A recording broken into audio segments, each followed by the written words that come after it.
I'd like to greet all human beings all around the world with the universal greetings of peace and the blessings of God be with you. It doesn't matter what your political, philosophical, personal, nor religious beliefs may be. It doesn't matter whether you're the richest to the poorest person on the face of this earth. It doesn't matter if you're the proclaimed toughest to the proclaimed weakest person on the face of this earth. It doesn't matter if you're my family, friends, or my proclaimed enemies. It doesn't matter whether you like me, like my YouTube videos.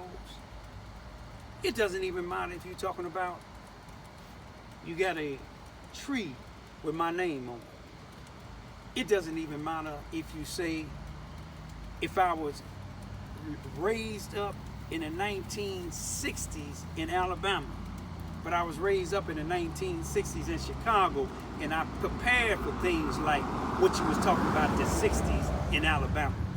Because my parents, you see, they was raised down here in the deep racist South, and this is not to all people saying all white people are racist. But we can't say that it's not. But anyway, today happened to be Monday, June the 1st, 2020, time of the visit. Time being about 9:10 or 9:11. That's the emergency. 9:11 p.m. 2020 is the time of the visit. 2020 is a perfect visit. 2020 is a time for change. And see, a lot of people is waking up. You having people that's protesting, not just here in China. You have, in United States, you have people that's protesting in other countries. They are protesting in other countries at the United States Embassy. You see, they tired of what's going on here. They going to the United Nations telling them they sick and tired of what's happening to blacks in this country. In this country, United States has a history of going over to other countries talking about injustice. But you see, let me say this here. I want black people all around the world, especially here in the United States, look at what you're doing. You see, it's good to protest. But when you wake up in the morning after you done burnt up all your pharmacies, you done burnt up all your grocery stores, you done shut down all your Walmarts in your neighborhood. When you got all these, even those of you all that drink, burning down your liquor stores. When you wake up and your grandmother or your mother have to go get her medication, can't get it because you done burnt it up. You see, it's opportunists that's out there. That's what they doing. They don't care about George Floyd's death or nobody else's death. You got individuals that's infiltrating your marches. I'm gonna show you something. I seen one march on television where you had all nationalities, and you had a brother on the bullhorn. They were scattered all around in a circle, preparing to march peacefully, and they was letting different people speak. Then a light-skinned guy got the bullhorn, and he got to talking, and then he got to telling the white folks there, y'all ain't got no reason to be here. This is our march. He said, my mama is white, but I'm black. And black and white got up on him. And see, they should have been took the bullhorn from him, because if he don't like all nationalities protesting against injustice against blacks, then he need to get his own movement. Just like the critics that criticize my YouTube videos, they say I'm not on the front line. They don't know where I'm at. You know why? They don't even have a life. You know why? Because they always on my YouTube video. When I was in Cape Girardeau, Missouri, the same thing. When I was interviewing everybody And then one black female said that what all these white people doing here is more white people here than black. And I said, it ain't a white folks problem that is more white folks here. They protesting for what's happening to us. You should ask the other blacks that's not here why they ain't here. You see, when Rosa Parks sat on that bus and they tried to make her move because they said blacks supposed to sit in the back, but she knew if she paid her fare, she had a right to sit anywhere she wanted to sit besides in the bus driver's seat. It was white people protesting too. It was white civil rights leaders that got killed in 1963 by racist white police, racist white sheriffs, not all. And it was some blacks, if you do the history, some blacks that was a part of the NAACP during that time in Mississippi gave the sheriff and the police the route that these individuals was going. Do your history. Let's get here in Charleston, Missouri. You have individuals that meeting like the NAACP here, the president NAACP, the chief of police, the sheriff. You will see all of them together. You see what I'm saying? As if they're trying to stop what's going on in Charleston, Missouri, but they're not. When you see them meeting and they call these little meetings at 700 Elm Street or Cy Williams Street, you don't see the community there. You see these same individuals that got them government programs.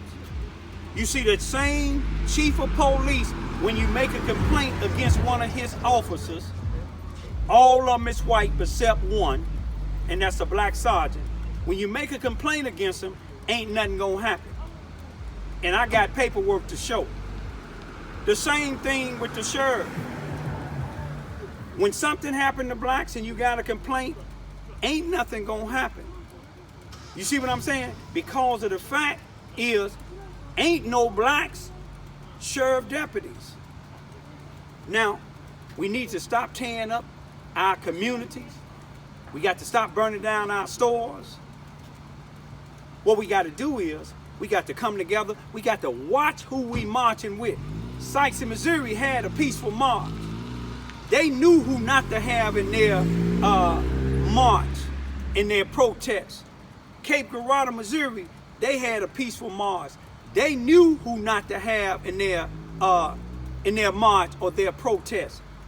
Charleston, Missouri, you got some people that's about to get together, but you can believe they're not going to be a part of the present sheriff here in Mississippi County, Charleston, Missouri. They're not going to be a part of the present chief of police here in Charleston, Missouri.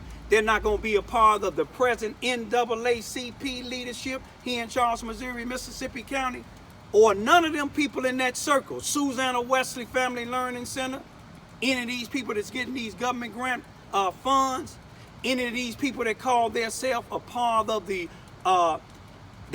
Charleston, Missouri, of the coalition against violence in Charleston, Missouri, the unified coalition against violence in Charleston, Missouri, Mississippi County. Because see, none of them care what's going on here. All them that I named, they don't care. But you will see a new generation, 2020, you will see a new generation getting up and marching and peacefully protesting. Peacefully protesting. Not burning up buildings, not tearing up your own stores. In Chicago and some parts of Indiana, they breaking into black people houses. In some of the suburbs where blacks moved out of the city, individuals coming there, tearing up everything. But where they gonna go now? That ain't gonna get us no justice, nor no peace. You see what I'm saying? Blacks is killing blacks continuously.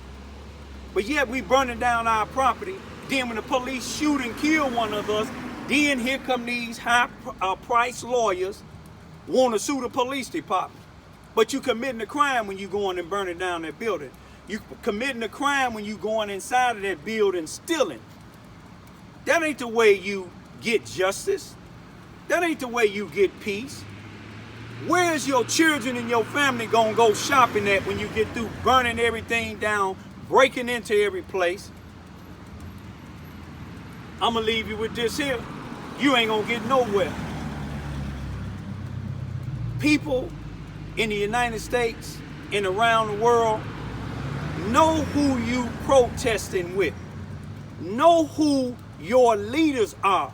You see, I know who the leaders are in Charles, Missouri. Anytime I'm going up against people that I say that's white supremacists and sellout blacks that's using the black community, and then you have other people out here that's shooting and killing, other people out here that's selling drugs, other people out here committing crime, and my critics don't say nothing about it, but when I talk up against this and they talking about they got a tree with my name on it, they telling me why don't I move if I don't like what's going on? You see what I'm saying? If I don't like what's going on in Charles, Missouri, move. That go to show you I must be going up against the right people. You see what I'm saying? I have to be going up against the right people because they're not caring about if you come up and down this street, get to making a video talking about the N word, calling blacks N, calling your black women the B's, talking about gang banging and drug dealing, talking about blowing black on black heads off. They'll love that. They ain't gonna criticize that. They get a news channel they call CNN, Charleston Nigga News, and then said, look at the little nigga kids fighting each other, and you got a white police that done killed the black mentally ill guy in 2011 sitting there on their video, these black folk videos, laughing. This is what some of these people like. That circle I was telling you about, the chief of police was in the video with these same individuals. Some of these other police was in the same circle. The NAACP let them use some of their facilities to make these YouTube channels. The present NAACP president. Just because they have the title of sheriff, just because they have the title police chief, just because they have the title NAACP, just because they got a government grant funds to feed your children's food, that don't mean they for you. You see what I'm saying? The slave master fed the people in the house better than they fed the people in the field. They treated them better.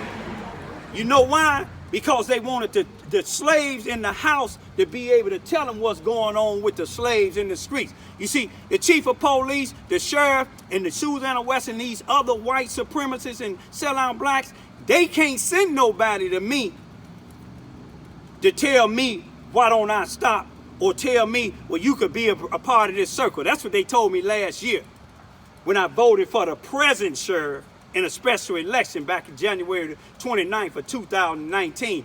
Then the present NAACP president told me, he said, now you got a voice, you in our circle.